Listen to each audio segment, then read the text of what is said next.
6월 들어서 우리가 다시 사명의 자리로라는 주제로 이 한 달을 보내고 있습니다. 하나님께서 우리를 부르시고 우리 각자에게 주신 사명이 무엇인지, 이 교회 공동체에 주신 사명이 무엇인지 함께 생각해보고 발견하고 결단하는 그런 달을 보내고 있는데요. 오늘은 세 번째 시간입니다. 새로운 시작 아둘람. 왜 제가 제목을 새로운 시작 아둘람 이렇게 정했냐면요, 여러분, 이 아둘람 동굴에 피해 있던, 도망가 있던 그 다윗의 상황을 보면 모든 것이 다 끝난 것만 같았어요. 더 이상 희망이 없는 것 같았는데, 그런데 하나님께서 그 아둘람에서 새로운 시작을 하신 거예요. 그래서 우리도 하나님 안에서 다시 시작하자라는 그 마음으로, 우리 교회도 다시 새롭게 시작하자는 그 마음으로 이 제목을 정하고 함께 은혜를 나누도록 하겠습니다. 여러분, 우리가 인생을 살아가다 보면 정말 내가 간절히 바라고 원하던 그 일이 이루어졌는데 오히려 그 일로 인해서 낭패를 본 경험이 있을 수 있습니다.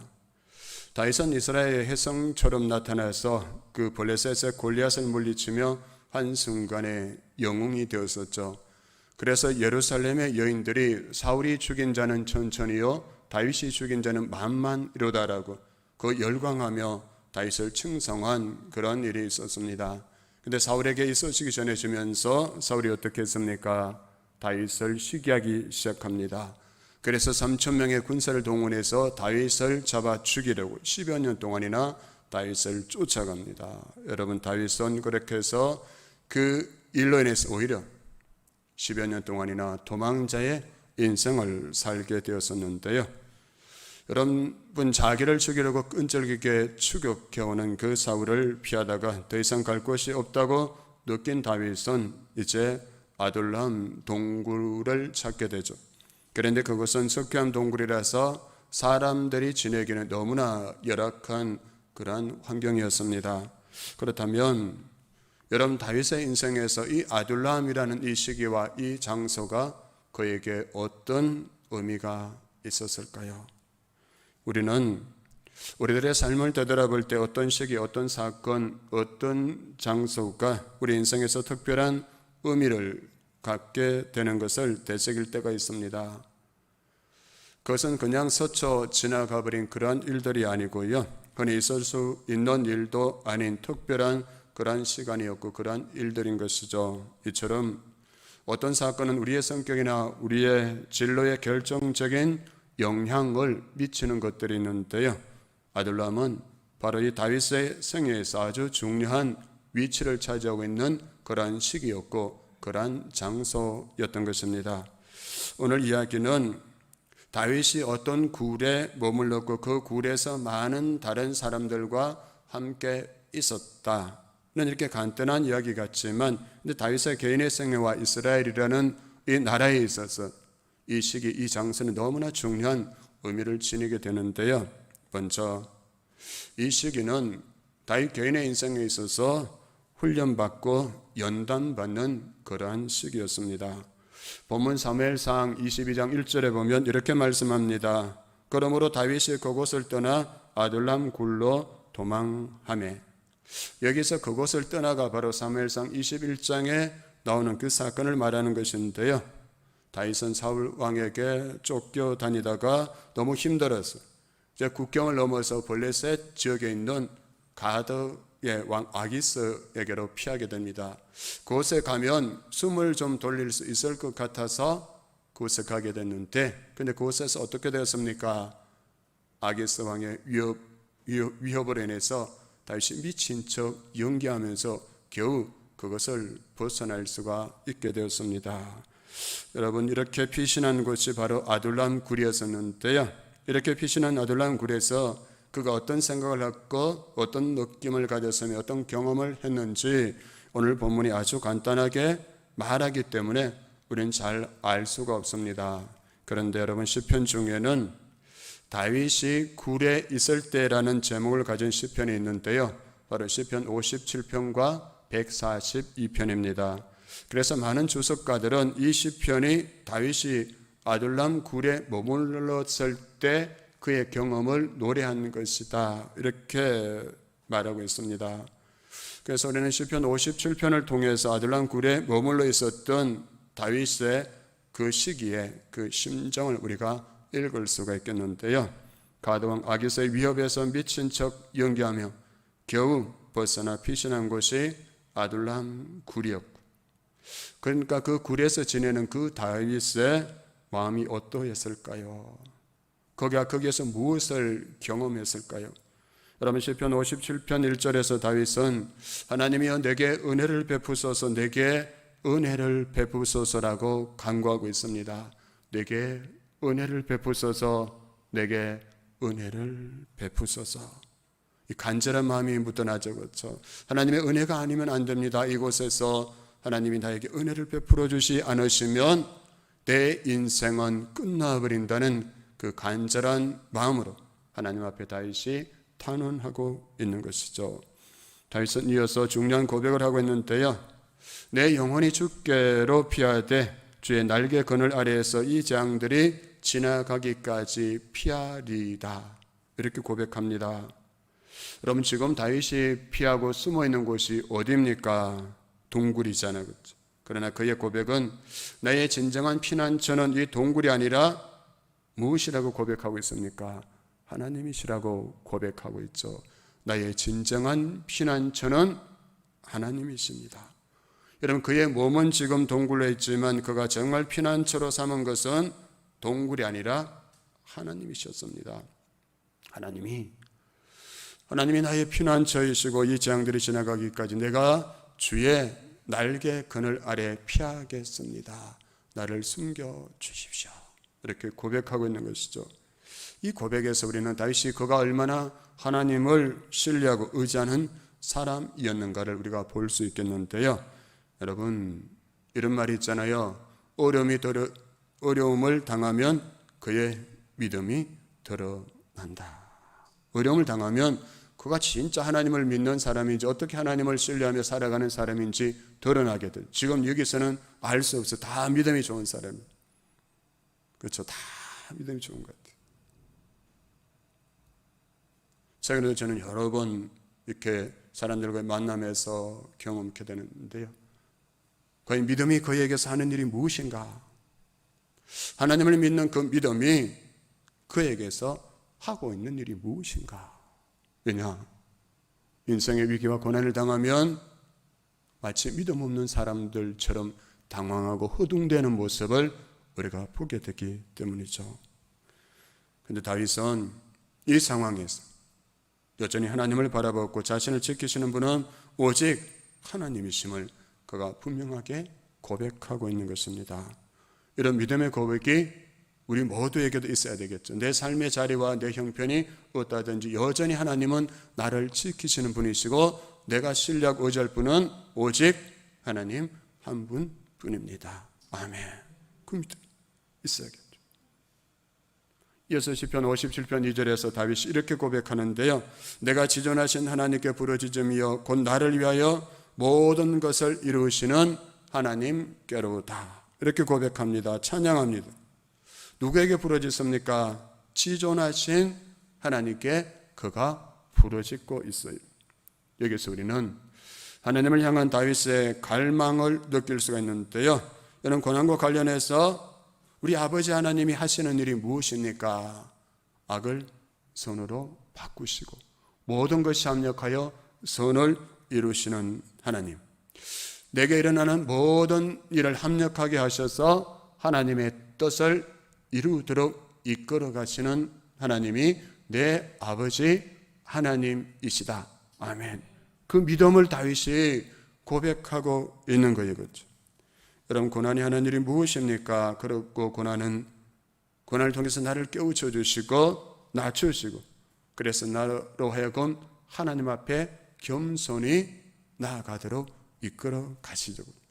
고난을 통해서 나를 회개 자리로 이끌기도 하시고요. 내 안에 있는 영적인 불순물들을 다 제거하시고 욥이 고백한 것처럼 내가 이 고난을 통해서 연단되어서 순금같이 되어 나옵니다. 이렇게 고백하게 하시는 것입니다. 여러분, 그래서 저는 이 고난에 대해서 생각하면 가끔 이렇게 표현하는데요. 고난은 영적인 보약이다. 고난은 영적인 보약이다. 우리 왜 보약을 먹습니까? 몸을, 육신을 강하게 하기 위해서 보약을 지어서 먹자는 거죠. 그래서 몸에 힘이 빠지면 보약한 척 지어 먹을까 이렇게 생각하잖아요. 그처럼 우리의 영혼에, 우리의 영적 체력이 떨어졌을 때 이 고난을 통해서 우리의 영적인 체력을, 기력을 회복할 수가 있다는 것입니다. 그래서 고난이 오면 두려워하지 마시고 피하려 하지 마시고, 아니 고난을 통해서 나에게 주시는 하나님의 뜻을 분별하고 내 영적 권력이 더욱 탄탄해지게 하소서. 그래 하나님께 바로 서게 해 주소서라고 기도해야 돼요. 우리 자녀들을 위해서 기도할 때도 여러분, 우리 부모 마음은 그렇잖아요. 그렇죠? 자녀들이 어려움 없이 살았으면 좋겠죠. 모든 부모들의 마음이에요. 그런데 한번 보십시오. 이 세상에 살면서 고난과 어려움을 당하지 않고 살아갈 자녀가 어디에 있을까요? 한 사람도 없어요. 그런 분 있으면 저를 좀 만나주세요. 제가 그 비결을 배우고 싶어요. 그래 다른 성도들이 가르쳐주고 싶어요. 근데 없어요. 이 세상 자체가 고난과 환난과 풍파가 많은 곳이잖아요. 그래서 하나님, 우리 자녀가 어떤 인생의 고난을 당하더라도 그 고난을 견디고 이기고 하나님을 경험할 수 있게 해 주소서라고 기도하셔야 돼요. 한 번의 고난을 그냥 무사히 넘어간다면 또 다른 고난이 계속해서 이어지자는 거죠. 그래서 고난을 통해서 하시는 하나님을 경험하게 해 주소서라고 기도해야 돼요. 그것이 바로 이 고난 당하는 그 시기에 우리가 가져야 될 영적인 갈망이죠, 여러분. 고난의 때에 내 안에 하나님의 은혜에 대한 갈망, 은혜에 대한 사모함이 있어야 하는데요. 하나님께서는 은혜를 주시지만 은혜를 사모하고 갈망하는 자에게 은혜를 더하여 주시는 분이시기 때문입니다. 은혜를 갈망하는 자가 그 은혜가 얼마나 귀한 것인지를 알게 되잖아요. 그렇죠? 그래서 그 은혜를 경험하게 될 때만 우리는 더욱더 하나님을 갈망하게 되는 것이죠. 저는 이 길거리를 지나가다가 이 스테이크 냄새가 나면 침이 생기지 않아요. 왜요? 스테이크를 잘 몇 번 먹어보지 않았기 때문에 그 맛을 모르는 거죠. 그런데 제가 이렇게 쓱 지나가다가 순댓국 냄새만 나면 딱 멈춰가지고 코를 침이 생기는 거예요. 이 순댓국은 제가 맛보았기 때문에, 제가 좋아하기 때문에. 은혜도 같은 거예요. 하나님의 은혜가 좋은 것이다 아무리 말씀드려도 그 은혜를 맛보지 않으면 은혜를 사모하고 갈망하는 마음이 생기지 않는 거예요. 그래서 지난번에도 말씀드렸잖아요. 하나님의 선하심을 맛보아 알지어다. 그래서 우리가 다 이렇게 고백했으면 좋겠어요. 이 교회에서 신앙생활을 하면서 야, 하나님의 은혜가 이 맛이야. 하나님의 은혜가 정말 이 맛이구나. 이렇게 하면서 다른 누군가도 이 은혜를 맛보고 살았으면 좋겠다. 이 은혜를 향한 나의 갈망도 있지만 다른 누군가를 향한 은혜에 대한 간절한 이 갈망이 우리에게 일어날 수 있게 되기를 주님의 이름으로 축원합니다. 그래 또 하나님에 대한 신뢰인데요. 다윗은 하나님의 은혜와 이 긍휼을 갈망하며 부르짖었지만 하나님에 대한 분명한 신뢰가 그에게 있었는데요. 나를 위하여 나의 모든 것을 이루시는 하나님, 이렇게 고백하고 있어요. 나를 위하여 나의 모든 것을 이루시는 하나님이라는 사실을 고백하며 그분에 대한 깊은 신뢰를 다윗이 노래하고 있습니다. 여러분, 우리가 늘 기억해야 하고 고난 가운데서도 우리가 기억해야 할 것은 하나님은 어떤 분이시라고요? 나를 위하여 나의 모든 것을 이루어 가시는 하나님이시다. 아멘. 하나님께서 우리 인생의 고난 가운데 모든 것이 합력하여 당신의 뜻을 이루어 가신다는 이 사실을 우리가 잊지 않고 기억해야 하는 것입니다. 하나님 은혜에 대한 갈망, 하나님의 신뢰에 대한 여러분 은혜와 긍휼로 구하던 다윗이 이제 이렇게 선포합니다. 바로 시편 57편 7절 8절인데요. 아둘람, 굴, 그 인간이 지내기에 너무나 열악하고 그가 처한 형편도 너무나 어려운데 그런데 다윗이 이런 놀라운 고백을 합니다. 하나님이여 내 마음이 확정되었고 내 마음이 확정되었사오니 내가 노래하고 내가 찬송하리이다. 내 영광아 깰지어다 비파야 소금아 깰지어다 내가 새벽을 깨우리로다. 아멘. 그 고난 가운데서 그 위기 속에서 다윗의 마음은 지금 흔들림이 없는 거예요. 왜요? 하나님께 그 마음을 확정했기 때문이죠. 그렇죠? 그러자 이제 그를 돕고 있던 모든 걱정과 근심, 염려, 두려움은 다 사라지게 됩니다. 이제 더 이상 나는 흔들리지 않는다. 내 마음이 확정되었고 내 마음이 확정되었기 때문이다. 여러분의 마음은 어디에 확정하셨습니까? 어디에 여러분의 마음을 고정하고 살아가십니까? 여러분, 이 시대에 가장 뛰어난 강해 설교자로 유명한 찰스 스윈들 목사는 이 부분에서 이렇게 말했습니다. 다윗은 간판을 내걸지 않았다. 그는 하나님 외에는 어떤 사람들에게도 그의 필요를 알리지 않았다. 그는 동굴 안에서 외로이 혼자 있었다. 혼자 있은 게 아니라 하나님과 함께 있었죠. 저는 여기에서 이 말이 참 마음에 와닿았습니다. 다윗은 간판을 내걸지 않았다. 간판을 내걸지 않았다. 다른 걸 의지하지 않았다는 것이죠. 하나님 한 분이면 충분했다는 것입니다. 그래서 이 말씀을 묵상하면서 생각해 봤습니다. 우리 동탄 성지교회의 간판은 무엇인가? 우리 동탄 성지교회의 간판은 무엇인가? 저에게 말했습니다. 간판을 크게 세워야 되고 십자가를 높이 세워야 되고 그런 분들이 있었어요. 십자가 높이 세우고 간판을 크게 세우고 멋있게 세우고 우리는 그렇게 할 필요도 있을 수 있겠죠. 그러나 그것보다 더 우선돼야 할 것은 우리 동탄 성지교회 간판은 예수 그리스도. 아멘. 예수 그리스도가 이 교회의 간판이 돼야 돼요. 목사가 되어서도 안 되고요. 돈이 되어서도 안 되고 큰 건물이 되어서도 안 되고요. 넓은 주차장이 되어서도 안 되고요. 많은 성도 수가 되어서도 안 되고요. 많은 헌금이 되어서도 안 되고 오직 예수 그리스도가 우리 교회의 간판이십니다. 아멘. 또 뭐 우리 교회 자랑은 뭐가 돼야 될까요? 예수 그리스도의 십자가와 부활의 이 복음이 우리 교회의 자랑이 되어야 될 줄로 믿습니다. 이 십자가 부활의 복음을 듣고 살아나고 세워지는 사람들, 그들의 인생 이야기가 우리 교회의 자랑이 되어야 한다. 예수 믿고 부자 됐습니다. 예수 믿고 건강해졌습니다. 이것도 좋지만 그러나 무엇보다 중요한 것은 우리 교회 누구누구가 십자가 부활의 말씀을 듣고 복음을 듣고 살아났습니다. 그 인생이 새로워졌습니다. 아멘. 이것이 우리 교회의 자랑이 될 수 있기를 간절히 소망합니다.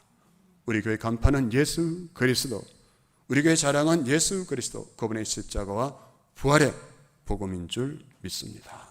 다윗의 간판은 하나님이셨어요. 그렇게 할 때 하나님이 하신 일이 바로 본문 1절에 기록되어 나타나는데요.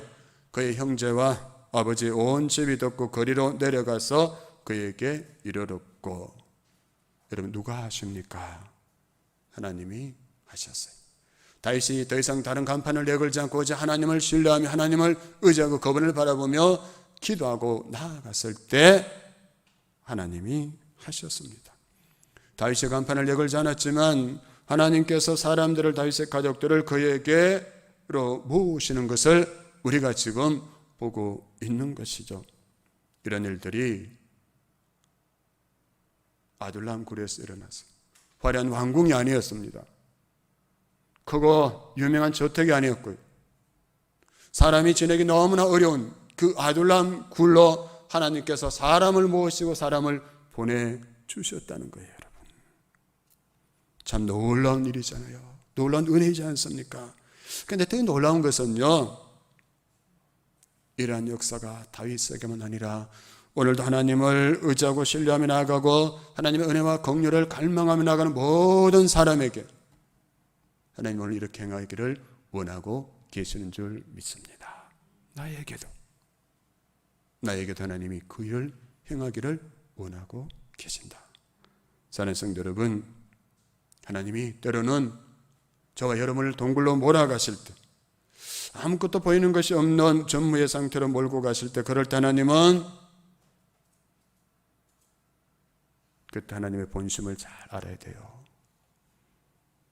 나를 이 동굴 같은 곳으로 몰아갈 때, 아무것도 의지할 수 없는 전무한 상태로 내 인생을 몰아가실 때, 그때 하나님의 본심을 잘 모르면 하나님께 삐지고 하나님과 멀어지고 하나님을 떠나버리게 되고 절망과 실패의 자리로 떨어지게 되는 거예요. 그때 하나님의 본심이 무엇일까 물어봐야 돼요. 하나님의 본심이 과연 무엇일까요? 하나님의 본심은 그 동굴에서 우리의 인생을 끝장내시려는 것이 아니라 우리의 삶의 모습을, 우리의 삶을 바꾸어가기를 원하신다는 거예요. 하나님의 은혜와 긍휼의 풍성한 그 삶으로 바꾸어가기를 원하시기 때문에 때로는 하나님은 우리를 동굴 같은 곳으로 몰아가실 때도 있고 아무것도 의지할 것 없는 전무한 상태로 저와 여러분을, 이 교회 공동체를 몰아가실 때도 있다. 인간적인 눈으로 볼 때 그래서 아이고 그래 네가 예수 믿더니 그래 잘한다. 이것은 어떻게 할 거야. 저것은 너 때문에 이렇게 되었고 저렇게 되었어. 너는 이것도 망쳤고 저것도 망쳐서 차라리 모든 것을 끝장내 버려라. 이렇게 하는 사탄과 사람들의 소리가 우리를 쫓아오며 우리를 공격해 올 때가 있습니다. 그러나 하나님은 우리에게 이렇게 말씀하십니다. 아니야. 너는 지금 동굴에 있지만 그것이 모든 것의 끝을 의미하는 것이 아니야. 그것은 너의 삶을 바꿀 때라는 걸 의미한다. 지금이야말로 모든 것을 새롭게 시작할 때이지. 아멘. 여러분, 이것이 바로 하나님께서 다윗에게 행하신 일이고 저와 여러분을 통해서 하나님이 오늘도 행하기를 원하고 계시는 일이라는 거죠. 왜요? 예레미야 29장 11절 13절 말씀 한번 띄워주실래요? 여기서 하나님이 이렇게 말씀하십니다. 11절입니다. 여호와의 말씀이니라. 너희를 향한 나의 생각을 내가 아나니 평안이요 재앙이 아니니라. 너희에게 미래와 희망을 주는 것이니라. 12절입니다. 같이 읽겠습니다. 시작. 너희가 내게 부르짖으며 내게 와서 기도하면 내가 너희들의 기도를 들을 것이요. 13절입니다. 너희가 온 마음으로 나를 구하면 나를 찾을 것이요 나를 만나리라. 아멘. 우리 인생을 향한 생각을 하나님이 갖고 계시는데 다른 누구도 아니라 하나님만 알고 계신다. 하나님의 그 본심은 재앙이 아니라 평안이요 너에게 미래와 희망을 주는 것이다. 그런데 누구에게요? 간절히 찾고 구하는 자에게. 하나님 재앙처럼 보이는 아둘람거리에 몰린 것 같은 그 상황에서도 미래와 희망의 문을 여시고 그 길을 걸어가도록 이끌어 가신다. 아멘. 그럼 주가 일하시네. 이 찬양 들으면서 정말 무한 은혜를 받은 기억이 있는데요. 그 가사가 이렇잖아요. 날이 저물어 갈 때 빈들에서 걸을 때 그때가 하나님의 때, 내 힘으로 안 될 때 빈손으로 걸을 때 내가 고백해 여호와 이래. 주가 일하시네. 주께 아끼지 않는 자에게. 주가 일하시네 신뢰하며 걷는 자에게. 할렐루야. 이 가사를 보면 무엇을 알 수 있어요? 내 때와 하나님의 때가 다르다. 내가 생각하는 때와 하나님이 생각하시는 때가 다르다는 거예요. 우리의 때는 언제입니까? 빈들이 아니라 풍성한 들이 있을 때거든요.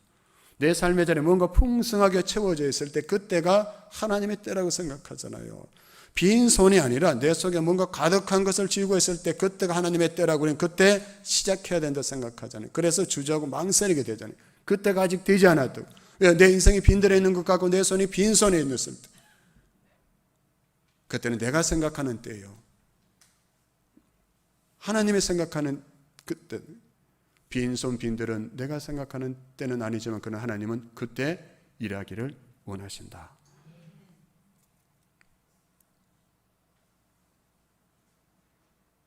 인생 살다 보면 그럴 때 있잖아요. 차라리 아침이 되지 않았으면 좋겠다. 너무나 힘들고 고통스러워서, 너무나 수치스러워서 차라리 아침이 되지 않았으면 좋겠다. 그때 기억하시기 바랍니다. 이때가 하나님의 때다. 아멘. 빈들갖고 빈손에 있는 것 같아요. 그때 하나님은 일하기 시작하시고 하나님을 드러내기를 원하시는 때다. 아멘. 성경이 그걸 증명하고 계시잖아요. 성경은 놀랍게도 모든 기대와 소망이 끝나버린 그 순간을 새로운 시작으로 사용하시는 하나님을 우리에게 말씀해 주고 있잖아요. 아브라함에게는 그때가 언제였습니까? 100세였을 때. 인간적인 상식으로 도저히 아이를 가질 수 없는 그때 하나님이 시작하셨어요. 요셉에게는 감옥에 갇히고 술 맡은 관원이 자신을 잃어버린 지 2년이라는 시간이 지났을 때, 그때 바로왕이 꿈을 꾸게 하시고 요셉이 그 꿈을 해몽하게 하셨다. 하나님이 그때 시작하신 것. 모세는 양떼를 치며 80세 노인이 되었던 그 순간에 노인이 무엇을 할 수 있을까? 그때 하나님이 새로운 일을 시작하셨어요. 마르다와 마리아에게는 오빠 나사로가 죽은 지 나흘이나 지났을 때가 주가 일하실 때였다. 죽어서 시체가 되어서 썩어서 냄새가 나는 그 나흘이나 됐을 때, 그때 예수님 뭐라고 말씀하셨습니까? 너희가 믿으면 하나님의 영광을 버리라. 아멘. 아멘. 그리고 그들이 믿음으로 그 돌문을 옮겼을 때 죽은 나사로가 살아서 나오고 많은 사람들이 예수를 하나님의 아들로 믿게 되는 놀라운 역사가 일어났음을 우리가 알고 있습니다. 여러분, 그때가 하나님의 때다. 다윗에게는 바로 아둘람 굴에서 지낼 그때가 바로 하나님이 새롭게 시작하시는 때였던 것입니다. 그래서 우리의 인생 가운데 절망 가운데 있다면, 그래서 하나님 외에 붙잡을 것이 아무것도 없다면 바로 그때가 하나님의 때임을 기억하시기 바랍니다. 하나님, 내 인생으로 할 수 있는 것이 아무것도 없네요. 하나님 어찌합니까? 그때 하나님 앞에 손들고 나갈 때 하나님이 새 일을 시작하시고 그 하나님을 찬송하고 간청케 하실 줄로 믿습니다. 다윗이 아둘람 굴에 미친 척 연기까지 하면서 그 굴로 피신의 도망에 있을 때 하나님께서 사람을 모시고 그들을 통해서 다윗 왕국을 세워 가시는데요. 근데 여러분 보면 2절에 보시면요, 다윗이 아둘람 굴에 있을 때 가족들 외에 어떤 사람들이 모여들었다고 했습니까? 환난당한 자와 모든 자와 빚진 모든 자와 마음이 원통한 자가 다 그에게로 모였고 그는 그들의 우두머리가 되었는데 그와 함께한 자가 400명 가량이었더라. 여러분 잘 보십시오. 저게 어떤 사람들입니까? 어떤 사람들이 모였습니까? 환난당한 자들, 빚진 자들, 마음이 원통한 자들, 상처가 있는 자들이 아둘람 굴로 모여들었습니다. 그 당시에 이스라엘 사회의 엘리트들이 아니라 그 사회의 저변층에 있는 사람들, 소외된 그런 사람들이었죠. 그렇다면 여러분 한번 상상해 보십시오. 이런 사람들이 모였으니까 이 아둘람 공동체가 앞으로 과연 무슨 일을 할 수가 있겠습니까? 이러한 공동체에서 무슨 일이 일어날 것이라 기대할 수 있겠습니까?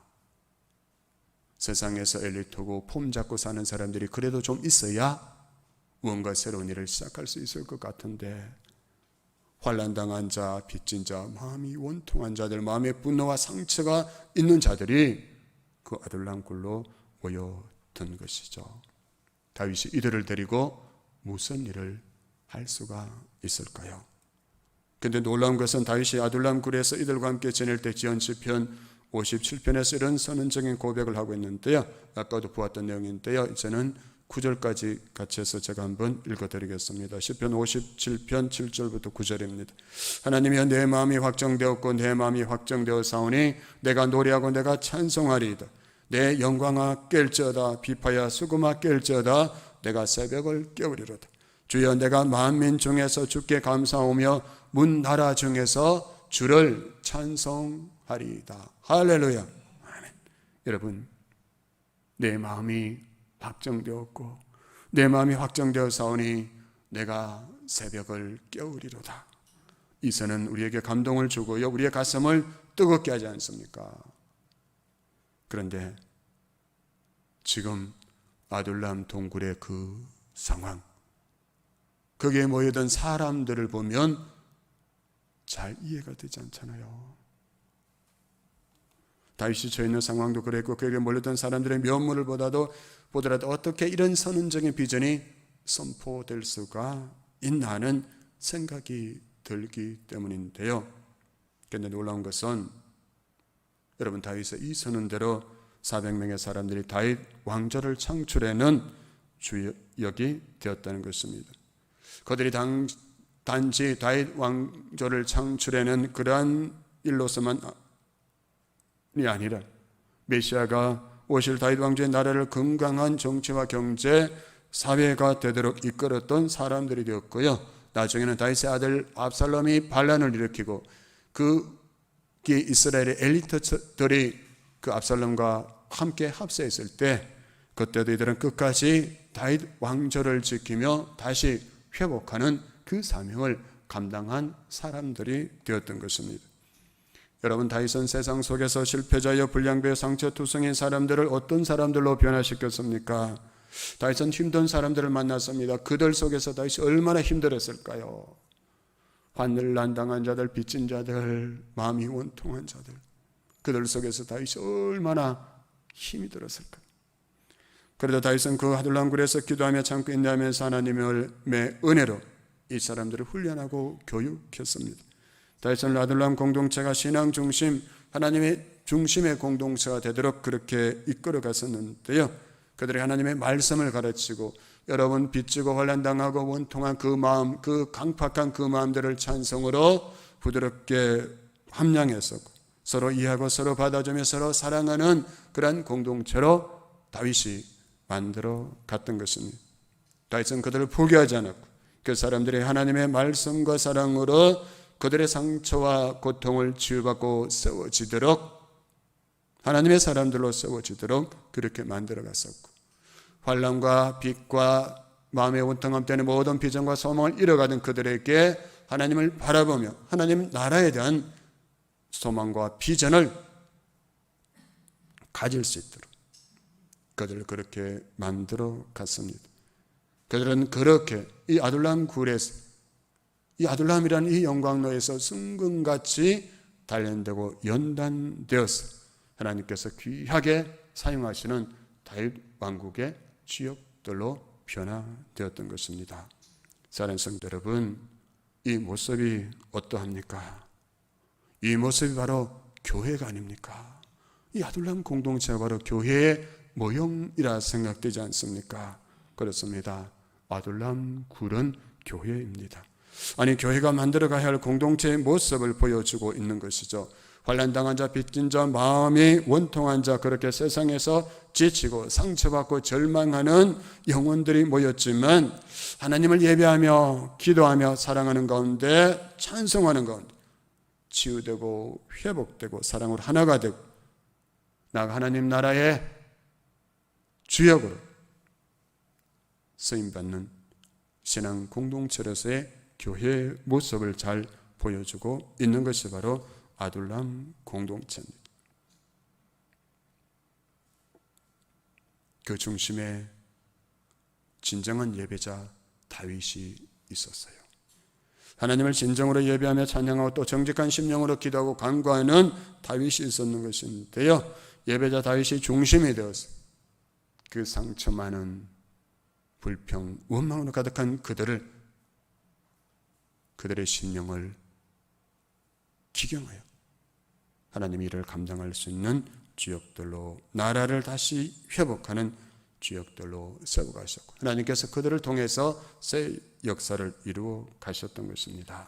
그렇다면 이것이 오늘 우리에게 주는 교훈은 무엇입니까?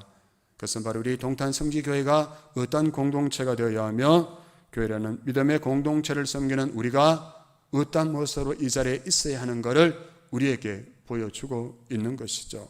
우리 교회는 아둘람 공동체와 같은 교회가 되어야 합니다. 주일 오후에 어느 분이 저희에게 카톡 메시지로 삼상 22장 1절 2절 딱 이렇게만 보내시더라고요. 삼상 22장 1절 2절. 그래서 제가 무슨 암호인가요? 이렇게 물었는데, 그래서 제가 새벽기도 마친 다음에 왜 그 성경 구절을 보냈냐고 물어봤어요. 근데 그분이 이렇게 말했습니다. 예전에 우리 교회에 갈등이 있을 때, 갈등을 일으키는 사람이 있을 때, 그때 목사님께서 우리 교회는 아둘람 공동체와 같은 교회가 되어서 모든 사람들이 여기 와서 치유되고 회복되어야 한다. 여기서 하나님을 만나는 경험을 해야 된다. 그 말씀을 하셨고, 그 최근에 자신의 삶에 대한 이야기를 하면서 변화된 그 이야기를 들으면서 이 아둘람 공동체가 생각나서 그 카톡을 보내게 되었습니다. 그렇습니다. 이동탄 성주교회가 아둘람 공동체와 같은 교회, 우리가 여기에 붙여놓은 하나님 사랑, 사람 사랑으로 정말 치유되고 회복되고 살아나고 쓰여지는 자가 점점 더 많아지고, 그들을 통해서 하나님의 나라를 확장하고 세상을 변화시키는 하나님의 거룩한 사역을 감당하고 하나님의 영광을 드러내는 교회가 되어야 한다. 근데 이 말씀은 하나님의 그 마음이 느껴지더라고요. 내가 동탄 성지교회에서도 이런 일을 하고 싶다. 내가 이 교회에서도 이런 일을 하고 싶다. 치유하고 회복하고 새롭게 하는 여러분께 하나님의 마음을 품고 세상으로 나아가셔서 하나님의 뜻이 저와 여러분 가운데, 이 공동체 가운데 온전히 이루어지는 것을 경험하고 간증케 되기를 간절히 소망합니다.